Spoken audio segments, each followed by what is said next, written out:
बच्चों good morning. आज का जो टॉपिक हमारे पूर्ण आंतरिक परावर्तन जो हमने पढ़ा था कल, क्रांतिक कोण और पूर्ण आंतरिक परावर्तन, उसके कुछ एग्जांपल्स हैं। हीरे का चमकना। हीरे का चमकना आपने देखा होगा, हीरा चमकता है। ठीक है, आपने टीवी में देखा होगा या कहीं और पर देखा होगा।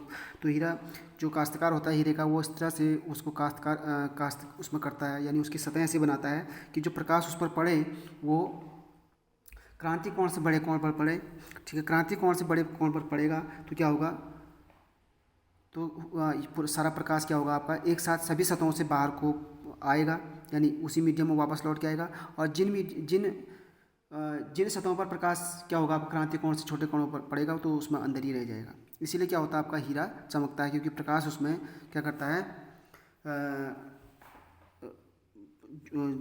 क्रांतिक कोण से बड़े कोण पर आपतित होता है। ठीक है, दूसरा आता है रेगिस्तान में मरीचिका। रेगिस्तान में मरीचिका का मतलब है एक भ्रम होता है रेगिस्तान में। भ्रम इसको हम बोलते हैं कि वहाँ पर आपने देखा होगा रेगिस्तान में पानी नहीं होता है, तो वहाँ पर जो पेड़ होते हैं जो उनका क्या बन जाता है, एक इमेज छाया बन जाती है जो तालाब की तरह लगती है, जो वहाँ पर लोग रहते हैं। इस तरह से वहाँ पर पेड़ जो है, ठीक है, इस तरह से पेड़ है, तो ऊपर की जो लेयर, नीचे जो लेयर है वो धूप के कारण क्या हो जाती है, वहाँ पर ये हो जाती है आपकी विरल हो जाती है। नीचे क्या हो जाती है, नीचे की लेयर क्या होती है, विरल होती है। ऊपर सघन होता है, क्योंकि ठंडी हवा जो होती है सघन होती है, जो गर्म होती है वो विरल होती है। यहाँ से अगर प्रकाश किरण आ रही है तो ये क्या होंगी, हमेशा अविलंब की ओर क्या चलती है, विलंब की ओर झुकती चली जाती है, विलंब की ओर झुकती चली जाती है। जब पृथ्वी पर पहुँचती हैं तो अब ये यहाँ पर ऐसे एंगल पर पड़ती है, ऐसे एंगल पर पड़ती है जो क्रांतिक कोण से बड़ा होता है, और ये प्रकाश किरण वापस लौट के ऐसे चली जाती है।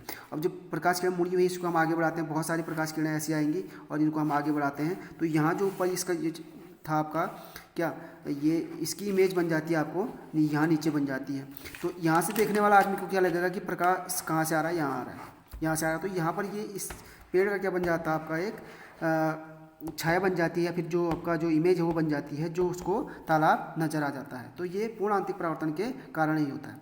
ठीक, तीसरा आता है आपका ऑप्टिकल फाइबर यानी प्रकाशिक तंतु। प्रकाशिक तंतु एक केबल होती है।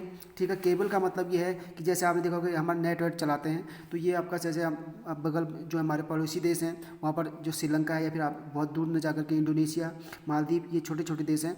तो यहाँ क्या, यहाँ भी नेट कनेक्शन जो आपका ऑप्टिकल फाइबर केबल के थ्रू होता है। यानी ऑप्टिकल फाइबर केबल वो होती है जिसमें क्या होता है, आपका जो एनर्जी है, जो तीव्रता है ऊर्जा की या फिर बोलने की, जिस की भी है, वो बिना लॉस हुए ही लास्ट तक पहुंचती है। यानी जितना हमने इनपुट दिया है उतना ही आउट तक मिलता है, क्योंकि इसमें क्या होता है, जो प्रकाश किरणें आपकी वो ऐसे एंगल पर, क्रांतिक कोण से बड़े एंगल पर पड़ती हैं। तो उसी मीडियम में क्या हो जाता है, अंदर ही अंदर आपका पूर्ण आंतरिक परावर्तन के कारण टोटल प्रकाश या फिर टोटल आपकी जो तीव्रता है प्रकाश की वो पहुंच जाती है, या फिर एनर्जी की या फिर साउंड की जो भी आपका लास्ट तक पहुंचती है, क्योंकि उसमें क्या होता है, आपका पूर्ण आंतरिक परावर्तन होता है।